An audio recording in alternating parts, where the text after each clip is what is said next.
The first thing we're going to look at is going to be at setup. We're starting to get a little biased that way, right? So we can see one, we're sneaking just a smidge open with the shoulders, Okay. with the chest.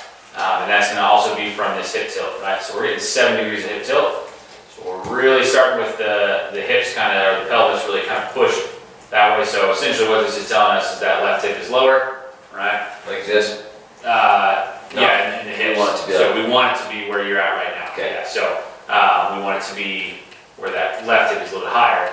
Because what's going to happen too, and this is a little bit of also why we're limiting some rotation, is the more we set up in this position, the more we're going to be prone to getting a little bit of sway. We'll see just a smidge of it sneak in here. Okay. Right, we can see that's kind of the first thing we worked on was that sway.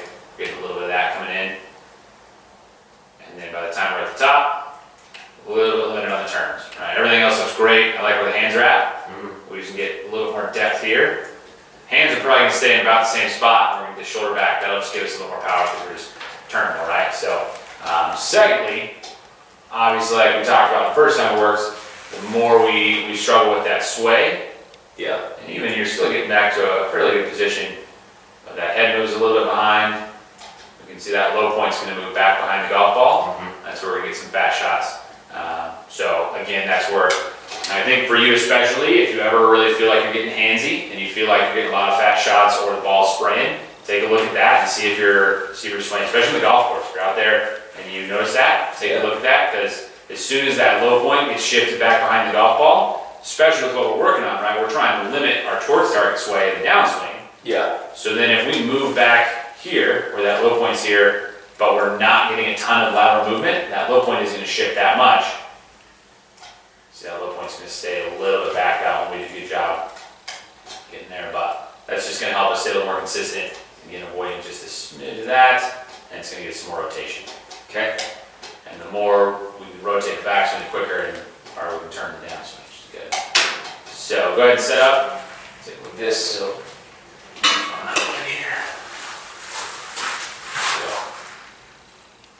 that way. So trying to feel like you're almost shifting your pelvis more to the left and get your left hip a little bit higher. Good. Right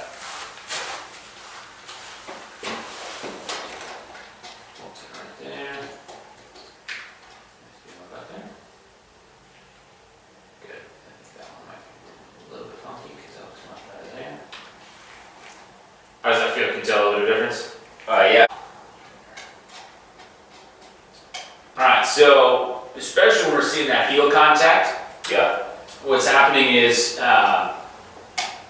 obviously like we talked about, your issues and what we're working on is a little bit different. So when we see students come in when the hands get a little too steep and a little bit too moving towards the golf ball, and a lot of times the heel contact, it's because we're rotating too early. So obviously we're rotating early, that's what we're trying to do, right? So we talked about that last week where we've got to really make sure we keep those hands starting down. Okay, so what's happening is just a tiny bit, you're getting a little steep. That's also going to cause the fast shots. All of this also is going to be compounded by that tilt and kind of the sway, the way swayed, tilted direction, way swing, backswing. So top backswing position, we're still in a good spot with the hands. So you there. But for you, we can see the hands about right here start to get just a little bit towards the golf ball. All right. Sergio really is staying inside, right? And he's got to, or else he's going to be on that heel. And that's the thing. We've got this much space between the sweet spot and hitting on the hobble.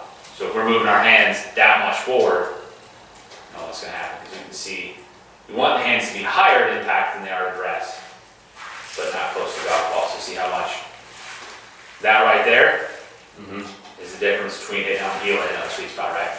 So really focusing on trying to shallow that club, or shallow the end. And now even think about the club. I want you to worry more about the hands. We can do whatever we want with the club. We can lay the club off.